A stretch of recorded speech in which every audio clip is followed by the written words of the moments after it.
Hello दोस्तों, आज हम बात करने वाले हैं कि कैसे एक सैलरीड पर्सन, एक जॉब गोइंग पर्सन इंडिया में अपनी सैलरी पे या अपनी इनकम पे मैक्सिमम इनकम टैक्स सेव कर सकता है और अपनी सेविंग्स को मैक्सिमाइज कर सकता है। आज हम बात करेंगे उन सारे लीगल तरीक़ों के बारे में जो कि इनकम टैक्स ऑफ इंडिया के एक्ट में शामिल है, जिनको यूज़ करते हुए हम मैक्सिमम या ज़्यादा से ज़्यादा टैक्स सेव कर सकते हैं। टैक्स सेविंग करने के दो तरीके होते हैं या दो टर्म्स हैं। Number one is exemptions. Exemptions में वो सारी इनकम आती है जिन पे कि कोई टैक्स नहीं लगता है और वो टैक्सेबल इनकम से एक्सक्लूड की जाती है। For example, income from agriculture या फार्मिंग से जो इनकम होती है उस पर कोई टैक्स नहीं लगता है। And number two is deductions. इसके अंदर सारे एक्सपेंसेस एंड इन्वेस्टमेंट्स आते हैं जो कि आप पूरे फाइनेंशियल ईयर में करते हो। फॉर एग्जांपल, ATC के अंदर इंश्योरेंस हो गया, बच्चों की ट्यूशन फीस हो गई, या फिर आपका होम लोन हो गया, होम लोन का इंटरेस्ट हो गया, NPS हो गया, वगैरह वगैरह। अभी हम बात करते हैं कि वो सारे स्टेप्स जिससे कि हमको टैक्स सेव करना है। द नंबर वन इज़ आपको old tax slab and new tax slab में से ओल्ड टैक्स स्लैब को चूज़ करना है, क्योंकि इसमें ज़्यादा से ज़्यादा एग्जम्पशंस एंड डिडक्शंस हैं। क्योंकि न्यू टैक्स स्लैब्स के अंदर आपको डिडक्शंस नहीं है, जिससे कि आपका जो टैक्स सेविंग है वो कम होगा। आपको ओल्ड टैक्स स्लैब को चूज़ करना है अगर आपकी इनकम ज़्यादा है या फिर आप हायर इनकम बकेट में आते हो। नंबर टू इज़ आपकी सैलरी स्लिप में जनरली क्या होता है, basic, DA, HRA, LTA, reimbursement etcetera, right. Basic and DA पे आपको 100% टैक्स पे करना होता है। हम बात करते हैं HRA की। HRA जो हाउस रेंट अलाउंस होता है, वो अगर आप किसी दूसरे सिटी में जॉब करते हैं या सेम सिटी के अंदर आप दूसरी लोकेशन पे रेंट पे घर लेके रह रहे हो, तो वो रेंट आप क्लेम कर सकते हो HRA के अंदर। HRA 3 तरीके से कैलकुलेट होता है। The number one is actual HRA जो कि आपको कंपनी से दिया जा रहा है।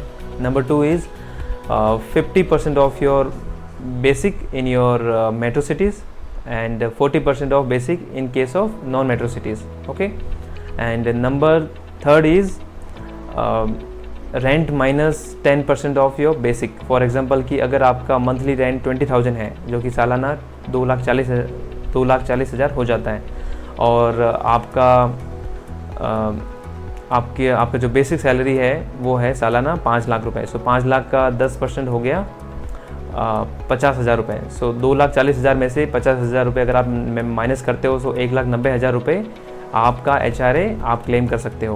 Okay, and number two is LTA, leave travel allowance. Leave travel allowance जब कभी आप हॉलीडेज़ पे जाते हो अपनी फैमिली के साथ, या साल में कभी भी आप घूमने जाते हो, आप एक्चुअल जो फेयर होता है एयर टिकट्स का या ट्रेन टिकट्स का, वो आप क्लेम कर सकते हो। LTA आप 4 ईयर्स के ब्लॉक में 2 बार क्लेम कर सकते हो। जो भी आपका एक्चुअल फेयर होता है या एक्चुअल टिकट की जो प्राइस होती है, वो आप इसके अंदर क्लेम कर सकते हो। And number 3 is children education allowance and hostel allowances. अगर आपके बच्चे हैं और मैक्सिमम 2 बच्चे तक आपको ये एग्जम्पशंस भी मिल जाता है। अगर आपके बच्चे हॉस्टल में रह रहे हैं या बोर्डिंग स्कूल में रह रहे हैं, तो आप ये एग्जम्पशंस भी अवेल करवा सकते हैं, जो कि 9,600 rupees up to 2 kids maximum होता है। And number 4 is reimbursement. बहुत सारी कंपनीज क्या करती हैं कि आपको मील पास देती हैं, फूड कूपन्स देती हैं, जैसे कि सोडेक्सो हो गया, और मोबाइल फ़ोन रीइंबर्समेंट हो गया, कार फ्यूल रीइंबर्समेंट हो गया, एंड इंटरनेट का जो रीइंबर्समेंट होता है वो भी आपको बहुत सारी कंपनीज प्रोवाइड करती है। अब बात करते हैं डिडक्शंस की। डिडक्शंस के अंदर जो सबसे पहला कंपोनेंट है वो है स्टैंडर्ड डिडक्शंस। स्टैंडर्ड डिडक्शन आपको 50,000 रुपये तक का मिलता है गवर्नमेंट की तरफ से, और इसके लिए आपको कोई भी डॉक्यूमेंट या प्रूफ सबमिट नहीं करना होता है, ये सबके लिए होता है। Number 2 is ATC deductions. ATC के अंदर आपको टोटल 1.5 लाख रुपए की डिडक्शंस मिल जाती हैं, जिसके अंदर आपके ULIP plans, insurance, tuition fees, EPF हो गया, एंड आपके जितने भी इन्वेस्टमेंट्स हैं, 5 ईयर्स की लॉकिंग वाली FD हो गई, ये सारे इन्वेस्टमेंट जो कि आप करते हो, ये सारे मिला के इनकी मैक्सिमम लिमिट जो है वो ATC के अंदर 1.5 लाख रुपए या फिर 1.5 लाख रुपीज़ होती है। Number 3 is home loan interest. अगर आपने होम लोन लिया है तो उस होम लोन के इंटरेस्ट कंपोनेंट पे आपको 2 लाख रुपए तक की छूट मिलती है। ठीक है, तो ये 2 लाख रुपए भी आपके टैक्सेबल इनकम से कम हो जाएंगे। Number 4 is health insurance. So आप ईयरली 25,000 रुपीज़ तक का हेल्थ इंश्योरेंस क्लेम कर सकते हैं, और अगर आपने अपने पेरेंट्स को भी हेल्थ इंश्योरेंस में इंक्लूड किया है सो ये लिमिट बढ़कर 50,000 रुपीज़ पर ईयर हो जाती है। सो 50,000 रुपीज़ तक आप हेल्थ इंश्योरेंस का अमाउंट क्लेम कर सकते हैं और इस पर आपको कोई टैक्स नहीं लगेगा। Number 5 is NPS, national pension scheme. आप हर साल अप टू 50,000 रुपीज़ NPS में इन्वेस्ट कर सकते हो और इस पे भी आपको टैक्स में छूट मिल सकती है, जो कि ATC का जो इन्वेस्टमेंट है उसके अलावा होता है। ओके, इसके अलावा अगर आप ईयरली हेल्थ चेकअप करवाते हो सो उसमें भी आपको 5,000 रुपीज़ तक का टैक्स बेनिफिट मिलता है, जो कि आपके हेल्थ इंश्योरेंस जो कि 80DD है उसी का पार्ट है। इसके अलावा अगर आपको इलेक्ट्रिक व्हीकल परचेज करते हो तो उसके इंटरेस्ट कंपोनेंट में भी आपको टैक्स बेनिफिट मिलता है और वो भी आप क्लेम कर सकते हो अपने इनकम टैक्स में।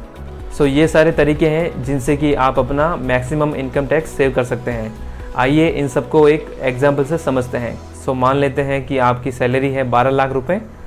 इस 12 लाख रुपए में से आपका HRA हो जाता है 3 लाख रुपए, आपका चिल्ड्रन एजुकेशन अलाउंसेज 9,600 रुपये, LTA आप क्लेम करते हैं 40,000 रुपये का, एंड रीइंबर्समेंट जो है वो है 20,000 रुपये का। इन सबको डिडक्ट करने के बाद हमारी टैक्सेबल इनकम जो निकल के आती है वो है 8,30,400 रुपये।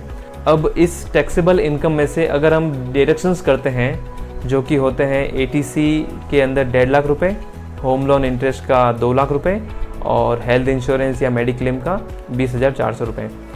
सो इन डिडक्शंस को निकालने के बाद जो हमारी टोटल टैक्सेबल इनकम निकल के आती है वो है 4,60,000 रुपये, जो कि 5 लाख रुपये से कम है। और इस पे अगर हम रिबेट क्लेम करते हैं तो हमारा टोटल जो इनकम टैक्स बनता है वो है 0। सो इस तरीके से हम सालाना 12 लाख रुपए तक की इनकम पे इनकम टैक्स 0 कर सकते हैं या पूरी तरह से इनकम टैक्स बचा सकते हैं। सो उम्मीद करता हूँ कि ये वीडियो आपको पसंद आई होगी और कुछ वैल्यूबल कंटेंट आपको सीखने को मिला होगा।